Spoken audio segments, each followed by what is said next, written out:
Bismillah, kita lanjutkan ngaji kita. Malam ini melanjutkan minggu lalu filsafat Timur, dimulai dari Tiongkok, Taoisme. Tiongkok banyak sekali, bahkan ada di era puncak-puncak peradaban Cina itu ada istilah sejuta filsafat. Ada era ketika lahir banyak sekali pikiran-pikiran filosofis khas Tiongkok. Yang jelas filsafat Tiongkok punya beberapa karakter. Yang pertama, seperti saya bilang minggu lalu, khasnya filsafat Timur, termasuk filsafat Jawa, itu harmoni. Jadi hidup yang selaras, hidup yang mapan. Jadi bukan progresivitas, bukan maju dan meraih sesuatu, tapi mapan dan seimbang. Itu khas Timur. Jadi ciri pertama filsafat Tiongkok sama seperti filsafat Timur yang lain, mencari keseimbangan dan harmoni. Yang kedua, konektivitas. Elemen-elemen hidup, apakah itu biotik atau abiotik di sekelilingmu, itu saling mempengaruhi. Jadi kondisimu sekarang, apakah itu kondisi fisik maupun kondisi rohani, saling timbal balik dengan lingkungan sekelilingmu. Apakah itu lingkungan manusia yang lain, atau alam semesta, atau hewan, atau tumbuhan. Itu cirinya. Yang itu nanti kan makanya muaranya dia harus harmonis. Apapun yang kamu rasakan hari ini itu timbal balik dari lingkungan, elemen-elemen yang ada di sekelilingmu. Kok kamu hari ini galau, bete, sumpek, itu pasti ada sesuatu yang disharmoni, entah secara mental atau secara fisik. Itu ciri kedua. Tinggal kamu cermati aja. Kalau sudah ketemu penyakitnya, diseimbangkan. Yang ketiga, humanisme. Ada ciri yang agak beda antara humanisme barat dengan humanisme timur. Antroposentrisme barat itu melihat dimensi eksistensial manusia, tampakan keluarnya apa. Sementara humanisme timur itu lebih melihat esensi kemanusiaan itu apa. Jadi Timur mencari jati diri rohaniah manusia, kalau Barat mencari jati diri jasmaniah. Gampang-gampangannya itu sama-sama humanisme. Barat melahirkan peradaban saintifik material, Timur melahirkan peradaban yang rohaniah. Dan apa ndak ada materialnya? Ada, cuma yang material ini ngikutin yang rohaniah. Jadi orang Tiongkok zaman itu ya teologinya teologi tentang yang gaib, teologi tentang yang metafisika. Nah yang fisik itu jadi imbasnya yang metafisik. Coba dilihat bangunan-bangunan kuil yang luar biasa. Itu kan kalau nggak ada ilmu materi, ilmu arsitek yang luar biasa, dia nggak akan lahir. Jadi itu kan materi semua, tapi lahir dengan basis dunia mental spiritual yang luar biasa. Sebenarnya nggak bisa dipisah material spiritual itu. Hanya saja kesalahan modern adalah ketika dia material, yang spiritual ditinggalkan karena dianggapnya yang spiritual itu tidak ada atau tidak bermakna paling tidak. Nah itu masalah. Yang keempat, filsafat Tiongkok karakternya adalah pragmatis. Jadi di Timur tidak ada sign for sign. Kalau kamu belajar sesuatu, kalau kamu punya ilmu, harus jelas rumusan lakunya, harus jelas. Terus kamu harus ngapain, harus ada pertanyaan itunya. Jadi yang keempat, pragmatis. Harus ada relevansi konkretnya dengan perilaku. Tidak ada ceritanya orang ilmunya tinggi kok jahat. Di Timur selalu korelatif, orang jahat itu mesti bodoh dia. Kenapa? Ilmu dia punya korelasi dengan perilaku. Kalau dalam agama, iman itu harus selalu nyambung dengan amal soleh. Nggak boleh ada orang ilmunya tinggi kok perilakunya jahat, berarti dia belum berilmu. Kalau bahasanya orang Jawa, ilmu itu kelakone kanthi laku. Kalau lakumu tidak menunjukkan ilmumu, ya kamu bukan orang berilmu. Jadi tidak sekedar punya ilmu, tapi berilmu itu susah ya. Berilmu itu ilmunya sudah inherent dalam dirimu, integratif. Oke, malam ini kita ngomong Taoisme. Pencetusnya Lao Tzu namanya, atau Lao Dan, atau Li'er, atau Lao Tzu, atau Lao Tzu. Ya, namanya banyak. Itu sesuai dialeknya. Yo kayak orang Jawa itu loh, ada dialek Banyumas, ada dialek Solo, ada Surabayaan, ada Banyuwangi Osing. Itu jadinya gitu dialognya. Ini artinya guru, artinya orang besar, itu Lao Tzu. Awalnya dia pejabat pemerintahan, tapi terus melihat gejala-gejala korupsi, gejala-gejala perang yang tidak ada akhirnya, dan runtuhnya kemanusiaan, maka dia terus nyepi dan menjadi tokoh spiritual. Kalau di Tiongkok dia adalah maha guru, di Indonesia mungkin kelas begawan, bahkan ada yang menganggap dia dewa, tokoh legendaris. Nah, kitabnya yang terkenal dari Lao Tzu yang nanti jadi cikal bakal Taoisme adalah Tao Te Ching, atau Kitab Jalan dan Kebajikan, The Book of the Way and Virtue. Oke, jalan yang kayak gimana sih Tao itu? Di Tao Te Ching dijelaskan, untuk kamu kenal Tao, tempuhlah jalan alami. Jalan alami itu mirip jalannya air.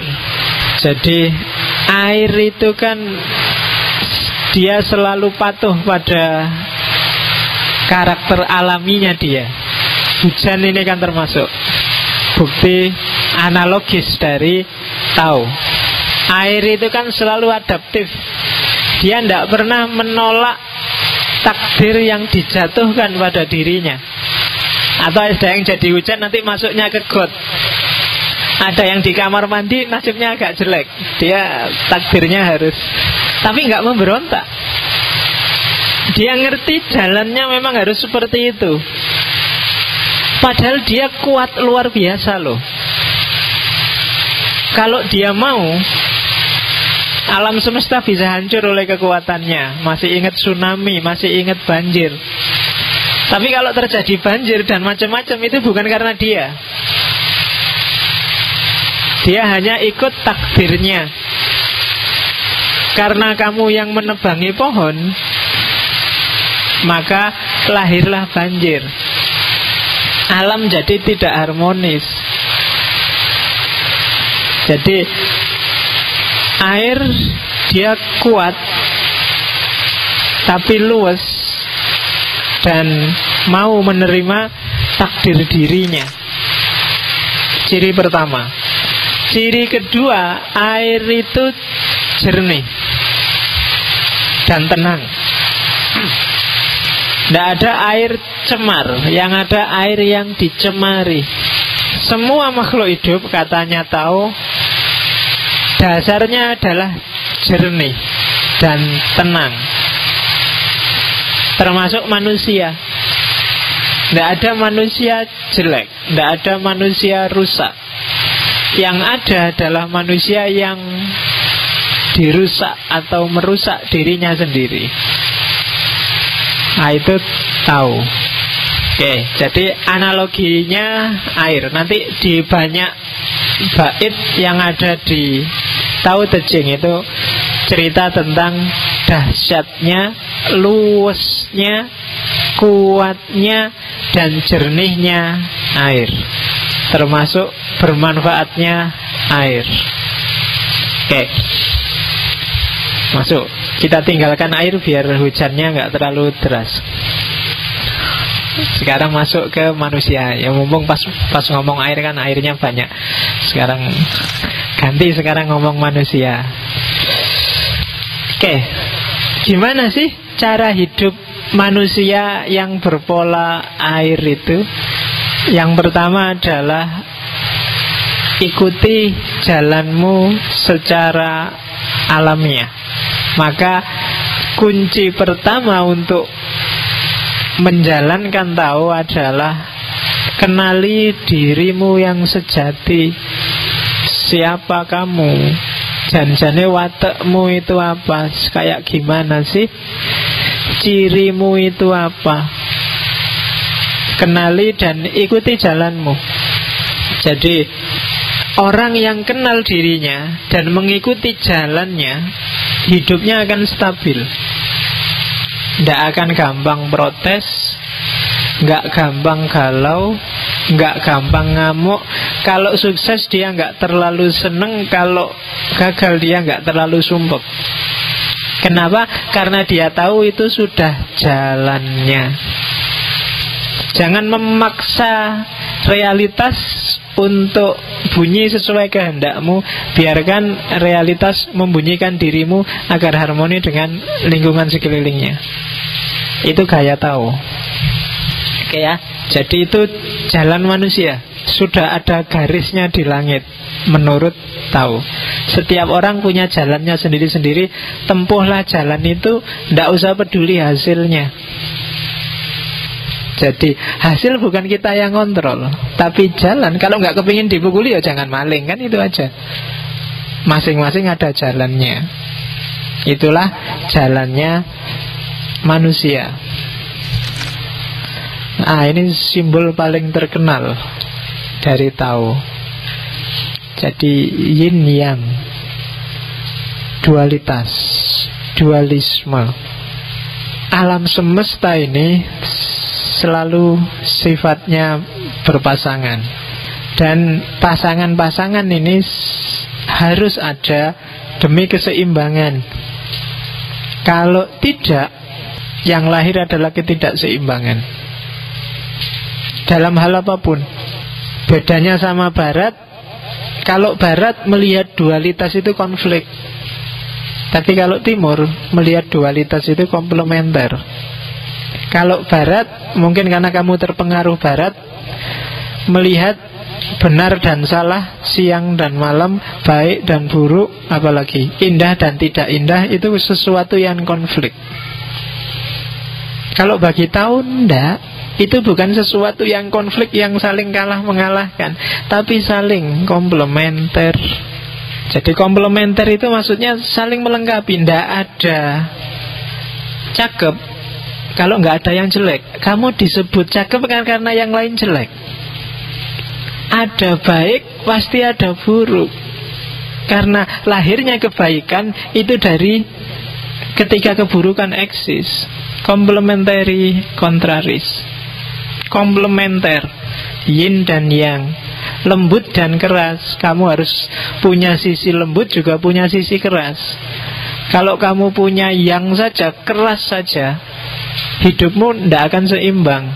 Mungkin kamu umur berapa sudah kena penyakit jantung. Atau lembut saja juga tidak akan seimbang. Ya mungkin umur berapa kamu sudah darah rendah, lemes, sudah. Harus seimbang. Kamu bisa marah tapi juga bisa lembut, bisa sabar. Di momen tertentu kamu juga harus marah, meskipun marahnya juga tidak kebablasan. Marah yang diimbangi oleh kelembutan, oleh kesabaran. Jadi dualitas dalam hidup harus muncul dan seimbang. Kalau enggak, yang lahir adalah kebingungan dan kekacauan. Oke. Nah, itu filosofi pertama yang sangat terkenal. Filosofi kedua namanya Wu Wei. Wu Wei ini, setelah kamu paham keseimbangan, apa sih yang harus dilakukan adalah Wu Wei. Wu Wei ini banyak disalahpahami. Wu Wei itu maksudnya Jangan melakukan apa-apa. Wuwe ini kayak kamu kalau punya prinsip, Pak, hidup itu mengalir sajalah, Pak. Nah, itu wuwe. Jangan melawan, jangan punya ambisi, jangan punya hasrat yang bertentangan dengan kondisi alamiahmu. Hidup ini wajar-wajar saja. Jangan berlebih-lebihan, jangan dibuat-buat. Itu wuwe. Tidak berbuat arti harafiahnya. Jadi karep kita kan banyak, keinginan kita kan banyak, cita-cita kita kan banyak. Kita hidup, jalan kan berdasarkan keinginan ini. Cuma pilihlah jangan berlebih-lebihan. Seperti yang tak bilang tadi loh. Makan itu penting, tapi hasrat makanmu harus dibatasi. Jangan dibuat-buat, jangan semau-maunya, jangan sakarepmu dewe. Harus ada titik kamu jangan makan lagi. Jadi titik-titik alamiah dalam hidupmu yang kamu bisa mendeteksi.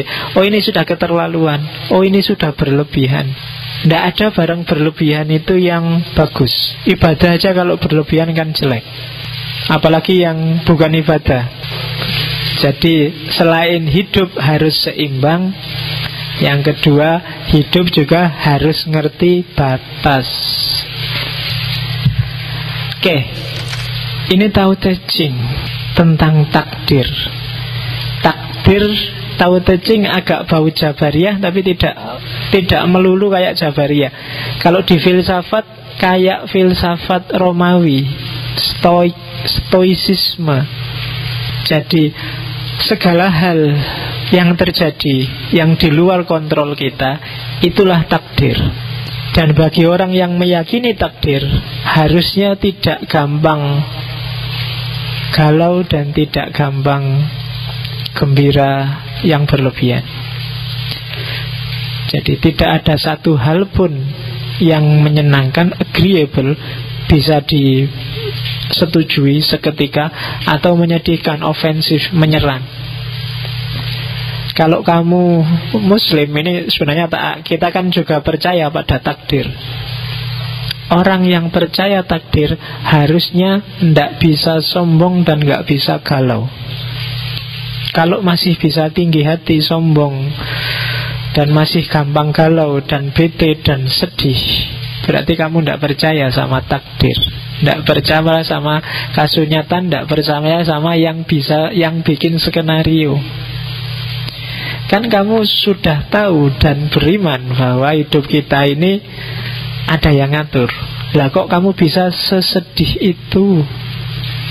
Lah kok kamu bisa sesenang itu? Jadi orang yang percaya takdir itu stabil, tidak gampang ditipu oleh kesenangan, dan gak gampang depresi oleh kegagalan. Nah, tinggal kamu lihat dirimu sendiri. Imanmu sampai sebesar apa tentang makhluk yang namanya takdir ini. Itu yang pertama tentang. Yang kedua katanya tahu, kenapa sih nggak harus sampai segitunya? Karena hakikatnya senang dan sedih, duka cita dan sukacita itu permainan pikiran. Itu kan sebenarnya permainan pikiranmu aja. Peristiwa yang sama bikin kamu sedih, tapi kadang-kadang ada apa sudah nggak sedih lagi. Jadi coba ya, kalau kamu sedang sedih, gampang alihkan pikiranmu, kan nanti langsung berubah. Karena dia permainan pikiran. Sekarang habis ketawa-ketawa, tiba-tiba kamu ingat, aduh, besok ujian. Tiba-tiba kan kamu sedih. Padahal ya memang besok ada ujian, tapi kan begitu muncul di pikiranmu kan tiba-tiba kamu langsung galau. Aduh, tugasku belum selesai nih. Tadi sudah ketawa, tapi sekarang tiba-tiba saja balik kamu jadi sedih. Padahal tugas memang belum selesai sejak tadi, tapi begitu dia muncul di pikiran, terus kamu sedih. Semuanya permainan pikiran kok. Nah, itu permainan pikiran. Oke. Dari takdir, dari pikiran, terus gimana kita hidup yang baik? Kebajikan kalau menurut Tao Te Ching ada 3. Yang pertama mengusahakan, yang kedua jujur, yang ketiga kasih sayang. Jadi kalau kamu ingin jadi orang baik, perhatikan 3 hal ini. Yang pertama, berusahalah setiap hari untuk berbuat baik pada orang lain. Jangan pertama-tama mikir dirimu. Bukan apa-apa, karena kalau misimu adalah berbuat baik pada orang lain, otomatis kamu akan membereskan dirimu sendiri. Kalau kamu ingin sedekah pada orang lain, langkah pertama kan kamu harus punya uang dulu. Kalau kamu ingin menghibur orang lain, untuk bisa menghibur kan kamu harus tentram dulu. Apa bisa kamu yang galau menghibur orang? Tapi kalau misinya hanya dirimu sendiri, ujungnya egois. Mungkin kamu tentrem, tapi keberadaanmu bisa menyusahkan orang. Tapi kebajikan itu adalah T itu artinya 3 itu. Yang pertama mengusahakan, yang kedua jujur, yang ketiga kasih sayang. Jadi misimu harus tidak untuk dirimu sendiri, karena ketika misimu untuk orang lain, otomatis dirimu sendiri juga beres. Kalau sekedar untuk dirimu, ya tidak menjamin yang lain juga kena imbas kebajikanmu. Tugu. Yang kedua jujur. Jangan dibuat-buat, jangan dibikin-bikin. Kalau ingin bantu, yang jujur, yang suci, yang ikhlas. Kalau dalam agama, tanpa pamrih. Harus lurus, harus jernih, straight, itu jujur, apa adanya, tanpa basa-basi. Dan yang ketiga, kasih sayang, compassion. Jadi satu-satunya pamrih yang boleh adalah karena kamu sayang. Yang lain enggak. Di luar pamrih sayang, biasanya sudah pamrih yang tidak jujur, pamrih yang tidak lurus, yang tidak apa adanya. Dan mengusahakan jujur, kasih sayang itu ya jadi landasan perilaku namanya kebajikan. Dan orang yang hidupnya secara penuh dikontrol oleh ini, dikontrol oleh ingin memberi kebaikan pada orang lain, kejernihan dirinya, kejujurannya, dan kasih sayangnya, itu nanti dia yang disebut manusia agung, Sengzen. Dan manusia yang bisa kayak ginilah nanti yang bisa mengalami namanya perfect happiness, kebahagiaan yang sempurna, bukan kebahagiaan yang sementara dan temporer. Itu rumusnya tahu. Jadi hiduplah untuk orang lain secara jujur dengan landasan kasih sayang. Terus menerus, continue, sampai dia jadi modusnya hidupmu. Dan kalau dia sudah jadi modusmu, kamu adalah manusia yang agung. Jadi agung kalau ditahu tidak tergantung pada ilmumu, tapi tergantung pada perilakumu, kebajikanmu. Oke, saya kira itu. Saya akhiri sekian. Wallahul muwaffiq, wallahu a'lam bissawab. Wassalamualaikum warahmatullahi wabarakatuh.